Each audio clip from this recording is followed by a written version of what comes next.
अज़ीज़ तलबा, अस्सलाम वालेकुम वरहमतुल्लाहि वबरकात। उम्मीद है आप लोग खैरियत से होंगे। अल्लाह रब्बुल इज़्ज़त आप लोगों को खुश रखे। स्टेट्स ऑफ मैटर 2 यूनिट 5 हमारा स्टार्ट है।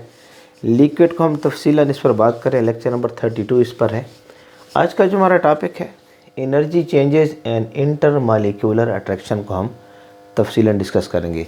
लेक्चर का स्टार्ट लेते हैं। मेरा नाम है ग़ुलाम नबी और आप देख रहे हैं हमारा प्यारा सा खूबसूरत सा चैनल केमिस्ट्री वाला। तो हमारे पास energy changes and intermolecular attraction को हमने देखना है। देखिए ना, आपके पास जो है स्टेट्स ऑफ मैटर है। स्टेट्स ऑफ मैटर, आपके पास स्टेट्स ऑफ मैटर है, डिफरेंट स्टेट्स ऑफ मैटर है। बेसिकली हम 3 डिस्कस करते हैं, सॉलिड है, लिक्विड है और गैसेस है। अगर मैं सॉलिड लेता हूँ तो सॉलिड के जो पार्टिकल हैं वो इस तरह एक दूसरे के करीब करीब है, ऐसे, ये जो सॉलिड्स हैं। अगर मैं लिक्विड लेता हूँ तो लिक्विड के पार्टिकल थोड़े से एक दूसरे से दूर दूर होते हैं। बात समझ आ रही है? ये हमारे पास लिक्विड है, ठीक है। अब अगर हम स्टेट को चेंज करना चाहते हैं, यानी हम स्टेट को चेंज करना चाहते हैं, हम चाहते हैं कि हम सॉलिड से लिक्विड की तरफ चलें, सॉलिड से लिक्विड की तरफ जाएं, ये हम चाहते हैं। तो जब हम सॉलिड से लिक्विड तरफ चलते हैं तो हम इसको हीट देते हैं। सॉलिड से लिक्विड तरफ चलते हैं तो हम इसको हीट देते हैं। और सॉलिड से लिक्विड की तरफ जब हम चलें और इसको हीट दें तो इसके लिए हम लफ्ज़ यूज़ करते थे delta H of fusion. Delta H of fusion का लफ्ज़ हम इस्तेमाल करते थे। Delta H of fusion, heat of fusion, इसके ऊपर मैं तफसीलन बात कर चुका हूँ। यूट्यूब पर टाइप करें heat of fusion states of matter 2 by chemistry वाला, तो टॉपिक आपको मिल जाएगा। इस तरीके से अगर हम गैसेस को देखें तो गैसेस के पार्टिकल एक दूसरे से बहुत ज़्यादा दूर दूर हैं। अगर हम गैसेस के पार्टिकल को देखें तो गैसेस के पार्टिकल एक दूसरे से बहुत ज़्यादा दूर दूर हैं। ये मैंने गैसेस के पार्टिकल ले रखे हैं। अगर हम लिक्विड से गैसेस की तरफ चलते हैं तब भी हमें तो हीट देनी पड़ेगी, और इसके लिए मैंने लफ्ज़ यूज़ किया था delta heat of vaporisation. YouTube पर टाइप करें heat of vaporisation, heat of vaporisation states of matter 2 liquids by chemistry वाला, तो ये टॉपिक आपको मिल जाएगा। आपके पास जब आप स्टेट्स को चेंज करते हैं, स्टेट्स को चेंज करते हैं, यानी आप सॉलिड से लिक्विड तरफ जा रहे हैं, लिक्विड से गैस की तरफ जा रहे हैं, या आप डायरेक्टली सॉलिड से गैस की तरफ जा रहे हैं, हीट ऑफ सब्लिमेशन, आपने डायरेक्टली सॉलिड से आप गैस की तरफ चले गए, इसके लिए भी हमें हीट तो ज़रूरत होगी ना। इसको हीट को नाम देते हैं heat of sublimation, delta H of sublimation. आप यूट्यूब पर टाइप करें heat of sublimation states of matter 2 liquids by chemistry वाला, तफसीलन इसके ऊपर बात हो चुकी है। तो ये जो हम स्टेट्स को चेंज करते हैं ना, तो हम देख रहे हैं एनर्जी यानी heat in the form of energy.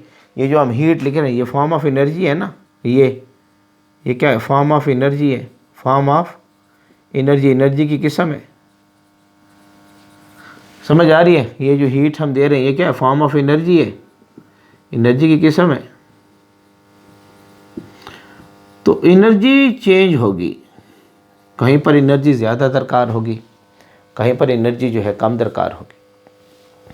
अब हम देखते हैं चेंज को, चेंज कितनी हो रही है। अगर आप थोड़ा सा यहाँ देखें, सॉलिड से लिक्विड की तरफ आप जा रहे हैं, दो चेंज इन स्टेट जो है ना वो कम है। सॉलिड से आप लिक्विड की तरफ जा रहे हैं, यानी आप सॉलिड से लिक्विड तरफ जा रहे हैं, तो चेंज इन स्टेट जो है, चेंज इन स्टेट, सॉलिड से लिक्विड तरफ जा रहे हैं, आपके पास जो चेंज इन स्टेट है, यहाँ लिख देता हूँ छोटा सा, चेंज इन स्टेट जो है, स्टेट में जो चेंज है वो लेस है, वो कम है। जब आप लिक्विड से सॉलिड की तरफ जा रहे हैं तो चेंज इन स्टेट जो है ज़्यादा है। चेंज इन स्टेट, स्टेट में तब्दीली जो है, हालत में जो तब्दीली है वो मोर है, ज़्यादा है। बात समझ आ रही है? यहाँ जो पोटेंशियल एनर्जी में चेंज आएगी, एनर्जी दो किस्म की आपने पढ़ी होगी फिजिक्स के अंदर, kinetic energy, energy due to motion of the body, potential energy due to position of the body है। यहाँ देखें एटमों की पोजीशन देखें, यहाँ देख लें एटमों की पोजीशन देखें, यानी पोटेंशियल एनर्जी में जो चेंज है वो कम है। यहाँ जब सॉलिड से लिक्विड तरफ जाते हैं ना, जो पोटेंशियल एनर्जी है, पोटेंशियल एनर्जी यहाँ लिख देता हूँ, पोटेंशियल एनर्जी में जो चेंज है ना वो लेस है। यहाँ पर अगर आप देखें जो हम लिक्विड से गैस की तरफ गए हैं तो पोटेंशियल एनर्जी में जो चेंज है ना वो ज़्यादा है। स्टेट में चेंज ज़्यादा हो रहा है, पोजीशन ज़्यादा चेंज हो रही है। यहाँ पोजीशन ज़्यादा चेंज नहीं हो रही, यहाँ पोटेंशियल एनर्जी में चेंज जो है ना वो लेस होगा। यहाँ पोटेंशियल एनर्जी का जो चेंज है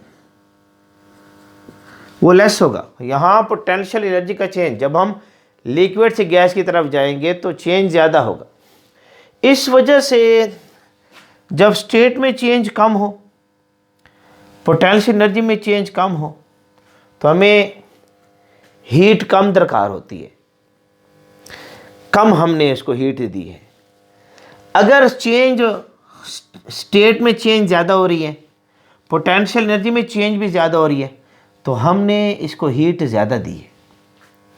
इस वजह से अगर देखा जाए ना तो आपके पास हीट ऑफ फ्यूजन जो है ये कम होती है as compare to the heat of vaporisation. अगर देखा जाए यही रीज़न है, ये मेन रीज़न है हमारे पास, ये मेन रीज़न है क्योंकि चेंज कम हो रही हैं सॉलिड से लिक्विड में, सॉलिड से लिक्विड में, सॉलिड से लिक्विड में चेंज कम हो रही हैं। इसलिए यहाँ जो डेल्टा एच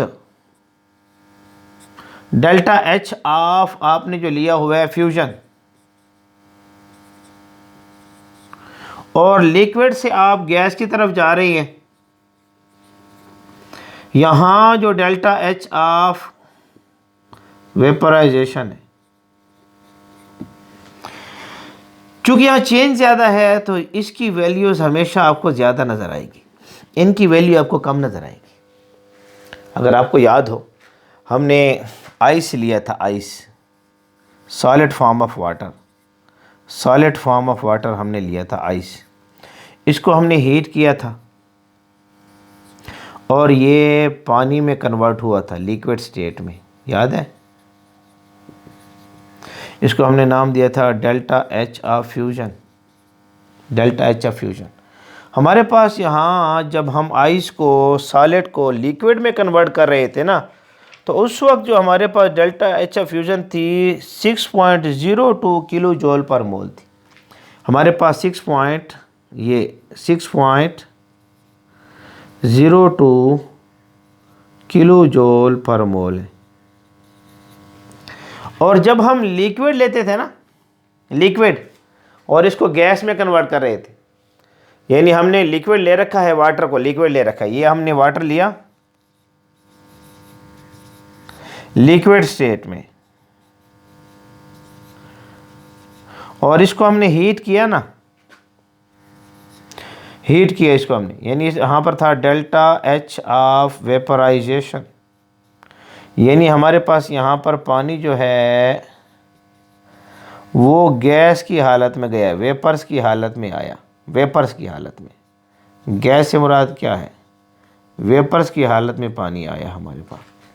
उसके बाद डेल्टा हीट ऑफ वेपराइजेशन जो हमारे सामने था, डेल्टा हीट ऑफ वेपराइजेशन वो कितना था? 40.7 किलो जूल पर मोल, 40.7 किलो जूल पर मोल। देख रहे हैं आप, चूंकि यहाँ चेंज ज़्यादा है, स्टेट्स के अंदर चेंज ज़्यादा है, पोटेंशियल एनर्जी की जो चेंज है ना वो ज़्यादा है। यहाँ लिक्विड से गैस की तरफ जाना, हाइड्रोजन बॉन्ड को ब्रेक करेंगे ना हम यहाँ पर, और यहाँ पर चेंज कम है, स्टेट्स के अंदर चेंज भी कम है, इंटरमालिक्यूलर डिस्टेंस जिसको हम नाम देते हैं, इंटरमालिक्यूलर डिस्टेंस यहाँ कम है। जब सॉलिड से आप लिक्विड की तरफ जा रही हैं तो इंटरमालिक्यूलर डिस्टेंस जो है, इंटरमालिक्यूलर डिस्टेंस, इंटरमालिक्यूलर डिस्टेंस जो है ना, फासला, उसमें जो चेंज आई है ना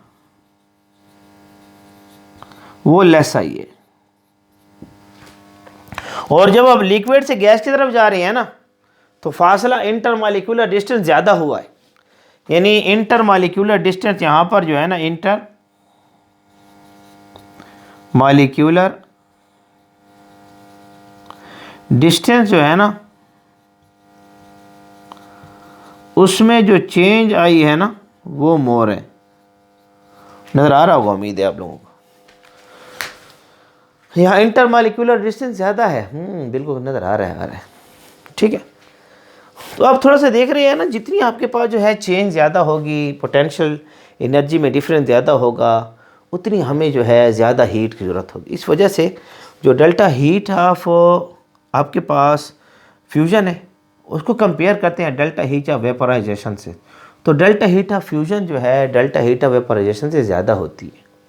ये डिपेंड है चेंज के ऊपर, डिपेंड करते हैं कितनी चेंज हमारे पास हो रही है उसके ऊपर। इसी वजह से हम देख रहे हैं यहाँ पर 40.7 किलो जूल पर मोल है, यहाँ पर 6.02 किलो जूल पर मोल है। फ़र्क देखिए बहुत ज़्यादा है। क्यों? यहाँ पर चेंज ज़्यादा है, पोटेंशियल एनर्जी की डिफरेंस में चेंज ज़्यादा आ रहा है, इंटरमालिक्यूलर डिस्टेंस में चेंज ज़्यादा आ रहा है, फासला ज़्यादा हो रहा है। समझ आ रही है? इस वजह से यहाँ पर ये ज़्यादा होगी और यहाँ पे क्या होगी, कम होगी। अब इससे हमें फ़ायदा क्या होता है? इससे हमें ये फ़ायदा होता है कि हमने ये देखना है कि अगर हम इन फोर्सेस को देख रहे थे तो ये हमें इंटरमालिक्यूलर फोर्स ऑफ अट्रैक्शन के बारे में बताते हैं। किसकी इंटरमालिक्यूलर फोर्स ऑफ अट्रैक्शन ज़्यादा है और किस मालिक्यूल्स के अंदर इंटरमालिक्यूलर फोर्स ऑफ अट्रैक्शन कम है। ये जो वैल्यूज़ हमारे पास आती है ना, इसके हमें सबसे ज़्यादा जो सिग्निफिकेंस है ना, इसकी सिग्निफिकेंस इसकी जो अहमियत है वो ये क्या है, ये हमें इंफॉर्मेशन देती है, मालूमात देती है about the strength of inter molecular force of attraction के बारे में। इंटरमालिक्यूलर फोर्स ऑफ अट्रैक्शन की स्ट्रेंथ के बारे में हमें ये मालूमात देती है।